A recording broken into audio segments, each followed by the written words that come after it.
first, and then we do. I mean, it was a sentiment. Please proceed. In the interests of time, I'm going to leave some of my questions to the open mic session or the later Q&As, because I don't think I want to disadvantage anyone who has to leave before the election. However, first of all, Frank is actually correct. 7.6.1 states, consider and approve by ordinary resolution the financial statements of the company. And hence, the members do have to have a resolution to approve the financials as per the bylaws. Whether or not we do this now or after the election, I am of no mind, but I do think we need to be conscious of the elections. With regards to the actual financials, I have a couple of questions. Page 6 shows a gain on foreign exchange of 4,815,845 rupees and a total comprehensive income of 2,079,650 rupees. Now this shows a surplus. However, because Afrinic does not engage in foreign exchange trading, this cannot be counted as part of EBITDA. And as such, Afrinic is EBITDA negative this year, last year, 2011 was also EBITDA negative, and I believe 2010 was as well. I need to confirm on the 2010.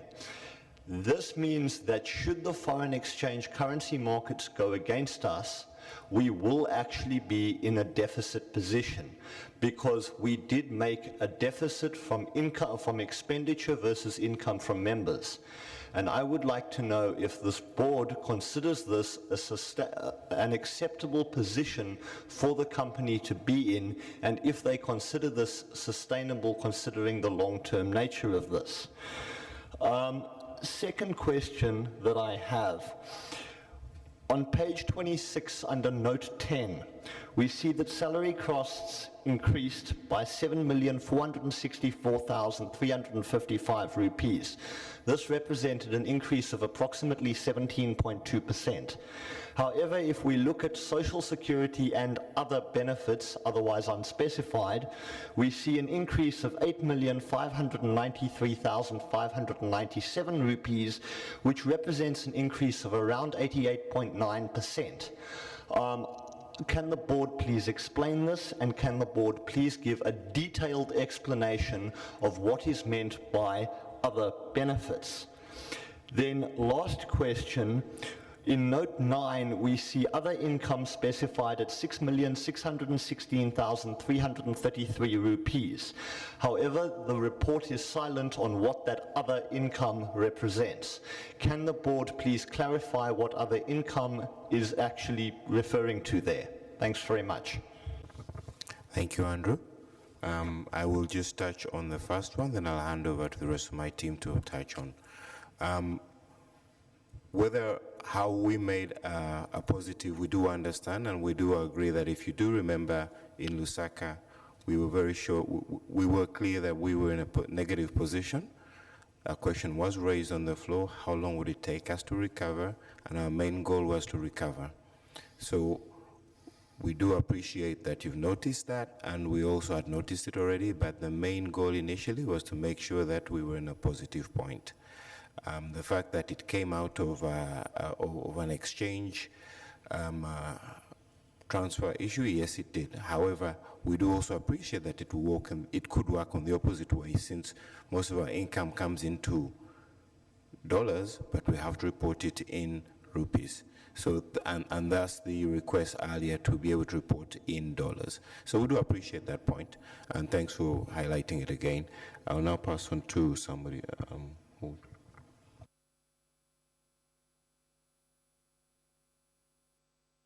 Okay, I'll pass to Audit Committee Chair to respond to the other points.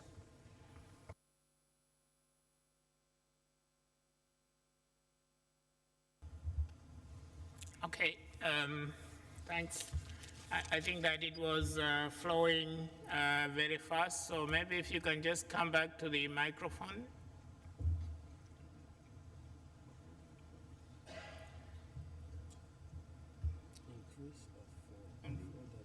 Andrew, it's okay, we'll clarify your point. Okay. Issue of benefits. I think this was explained to the committee that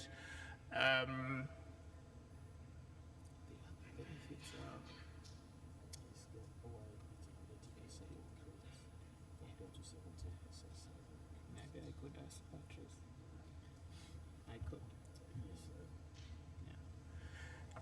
So maybe I could, it was explained to us, but I think for a detailed explanation, let me hand over to the finance director. Maybe you could chip in. It was explained to us. We do have an explanation for this.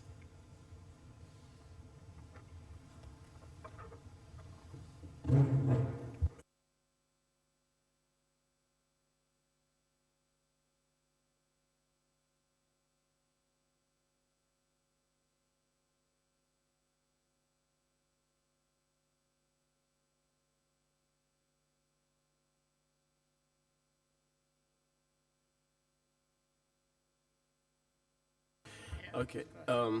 While Patrice is getting ready, I think the explanation is on mainly the fact that for 2013, the auditor have requested that instead of accounting recruitment costs, because we recruit a lot of international staff in 2012, 2013, which we account separately because those costs include travel for interview, accommodation and all. We used to account them separately from HR costs. They have requested that that cost being added to the HR costs as other costs. So the recruitment cost has been added in 2013. It wasn't there in 2012, which can explain that growth. Social security and other benefit is about other benefits that staff have. We don't pay only social security, but we have a fully benefit policy that describe all the benefit that staff benefit. But I will let Patrick to maybe give more detail on this.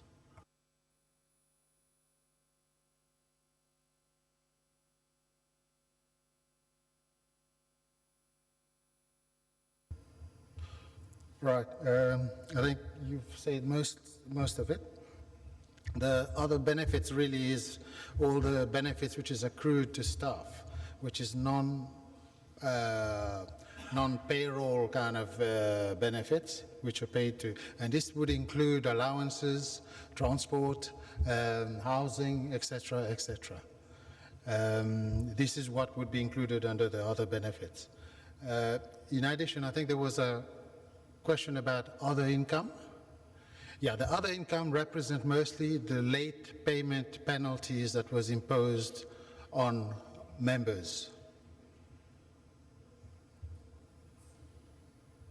That's actually how much we recovered for payment I think it was 15% that was charged to against all late payment last year. Thank you, Patrice. Alan, do you have a comment? Hello, Alan Barrett. So while I'm happy with the answers I've just heard, I do have to question why aren't those answers there in the financials as notes? You know, surely you could add an extra line to the financials saying recruitment costs or transport to and from interviews or whatever it is.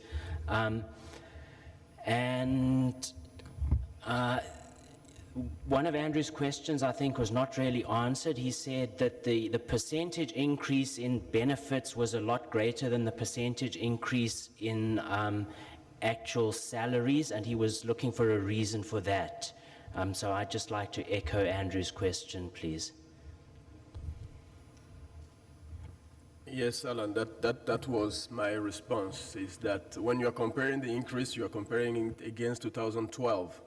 So in 2012, there is part of that benefit part which was not accounted in there. So there is a gap in there first. The second thing is, if you look at the graph that Christian has shown before, you can see that from 2012 to 2013, that's where we have recruited most of the expatriate staff.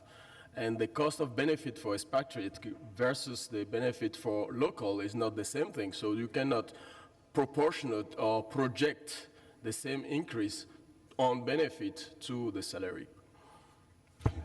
Just before, Alan, your proposal of having a line in the accounts to mention about that was actually noted by the audit committee, and it was something that we're going to add in to provide more explanation to clear things before we get to, so that we don't have to go through it in this forum.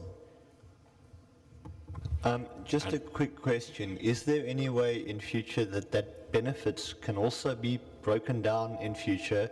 Because it is my understanding that, I mean, you're saying that you're adding interview costs, etc., into benefits. Now, my understanding, and again, I am not an accountant, would be that benefits to staff are typically taxable, for one thing. They're taxed to the staff, and it is something that the staff receive. Now, if somebody is coming for an interview and isn't hired, that isn't really a benefit to a staff member, and it's non-taxable because it's something that AFRINIC is paid for, and it is not actually a benefit. And therefore, I do not see how that can be included under benefits, and I, for one, would like to see that expressed separately in the report for the sake of transparency. Yep, I think your point is valid. I think probably in future we may look at splitting that so that it's clear when we talk about benefits, what are we talking about, and what other specific large single cost item is included in that amount. Patrick, thank you. Thank you. Sean? Okay, thank you, Sean, again. I just picked on the comment of the chair now, and I thought I should get some clarification about it.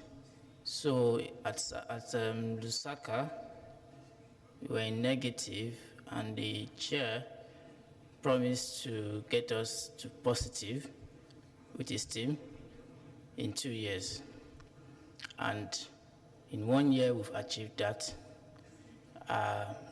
So that's an achievement that the board have just mentioned. However, I want to understand something, because in 2012 and 2013, there was an increase in membership. There was an increase in payments, and so the income received was definitely higher. And I want to understand what those money are actually, because at least we are sure that some part of the costs in 2012 will also repeat itself in 2013. I want to know where those extra costs are being invested in. Is it in human resource? Is it in conferences? Is it in capacity building? Is it in serving the membership better? These are the things I need to know. If we could see that those profits or those differences are utilized well, because of course this organization is not for profit, right? So we are not actually looking for profit. For me, I don't want to see profit. I want to see what that money we're getting is used for. And I want to understand if that money is actually used for the benefits and progress of this organization. Thank you. Thank you. You made a comment, then you continued. Your key question is, can you just summarize, give me your key question, point by point? Okay, my point is, sorry? You said we've recovered, and I've said thank you for that point. Then my main question is, the amount we're making in 2013, the excess, that's the difference between 2013, the membership increase difference, what are those money used for? those differences, what are they actually used for? Is it that we suddenly have a difference in human resource? Did our human resource increase? What are those things? Is it that we suddenly start having events to attend? Did the cost of events increase? These are the things that we need to know. Okay, thank you. Yeah, thank you. Well, the 2 points. Okay, the point on recovery is subjective. We said 2 years. If we do not count our exchange rate gain, we are not there yet. But if we do count the exchange rate gain, we're there. So that's why it's subjective. But we're on track. We're on track to actually deliver what we promised to deliver in terms of bringing the organization back into profitability. The amount, a lot of the data that is actually in the report. But let me also highlight something to the community that we need to actually, some time back, there was a comment from the community that we needed to have diversity of staff in AFRINIC. Now, unfortunately, that diversity of staff comes with a slightly higher cost. So if you noticed on Christian's PowerPoint, the graph, we've got to a level where we have got a diversified staff, where we have the locals equal to the expatriates who are really distributed to make sure we have a full representation of a good representation of the community working for the organization. Now that comes with a bit of a cost. So what we actually did last year is after Lusaka, we froze that growth, which is, we had 5 new staff, which were the expatriate addition as per the graph that you saw earlier.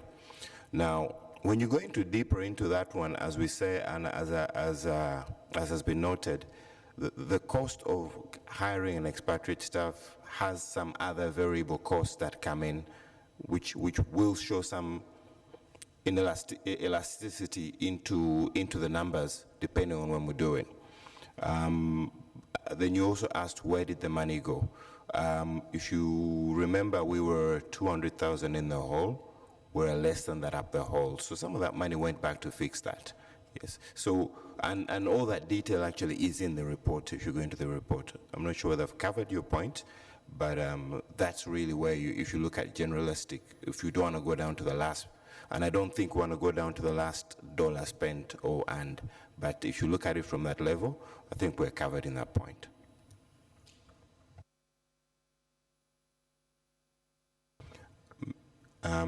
If we don't have any more comment, we will move to the next part of the agenda.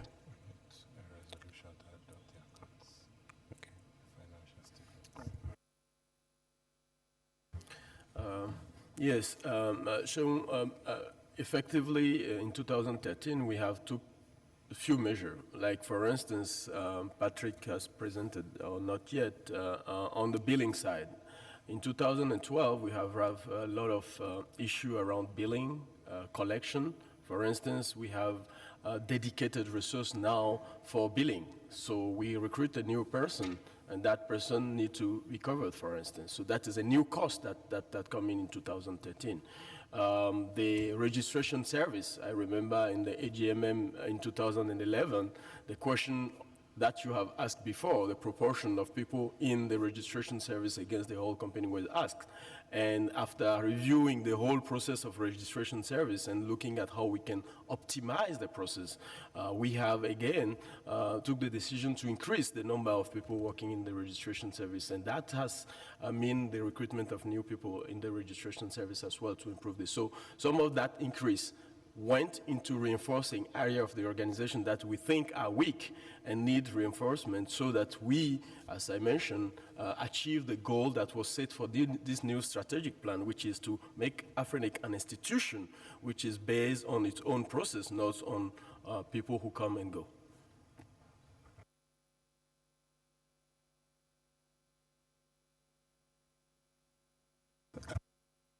Okay, if all members are okay, we will now move on to the next item, which is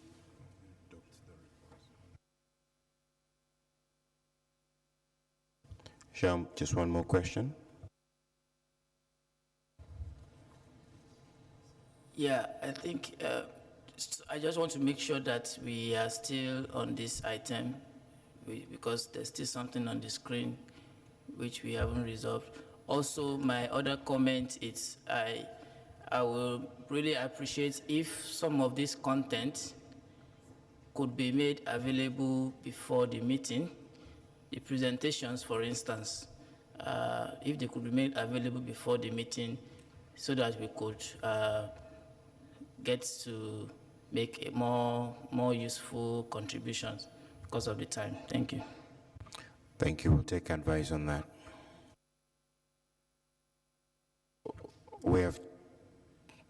You have a comment?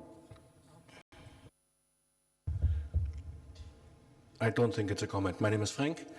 I would like to request or move that membership gets a chance to approve the financial reports.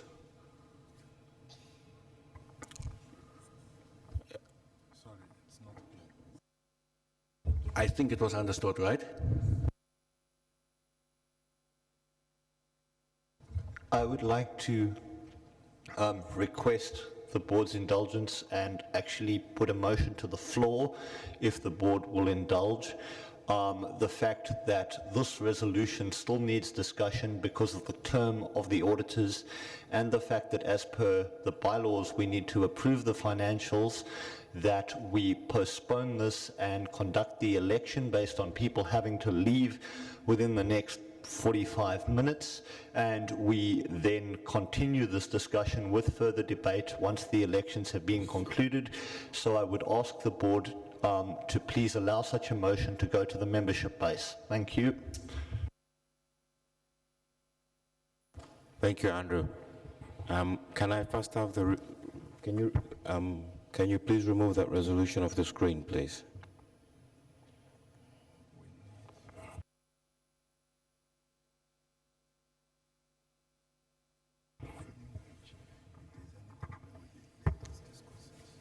Members, our first activity before we get to the audit is a resolution from the floor to adopt the report as presented.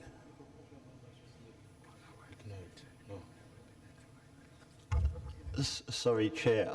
I believe I've just asked for a motion from the membership base to postpone this until after the elections, and as such, I'd like to table that and ask that that motion be called first because of time limitation, because the approval of the financials I still believe needs further discussion, and hence if the community disagrees with me, that's fine, but can we please call the motion?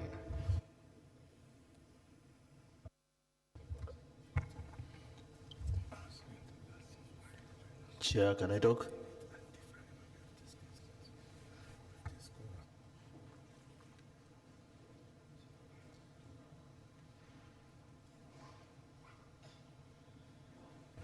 Please proceed.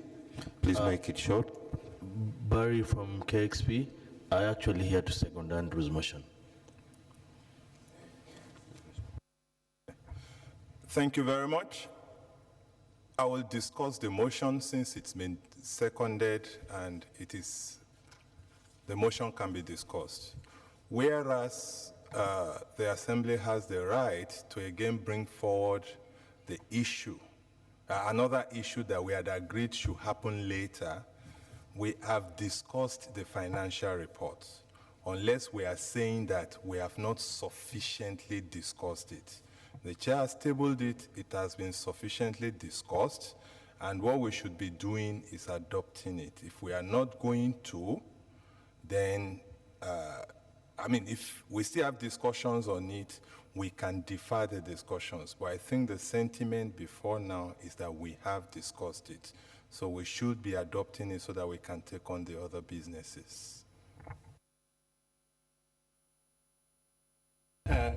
Yes, Adam Nelson. I don't think anybody here has said that we should adopt the financial report or the audit, so I don't see how the board could say that we should stop talking about it. So I would just, again, second the motion that we should have the election move forward with that, and then the people who want to discuss more of the financial statements should do that. It's certainly not over.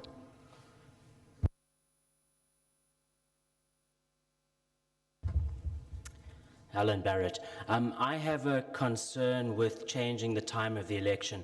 The election was advertised to begin at 1700. If we begin earlier than that, then I have a concern that people outside this room who may be intending to return to the room before 5 will be disenfranchised. Thank you, Alan. I actually did get a concern note on that, and I was going to try and raise it later, but since you have raised it, in the interest of those who are not here, who we do not want to disenfranchise, I'll need to give me a few minutes. Let me just take some advice on that and get back. Yeah.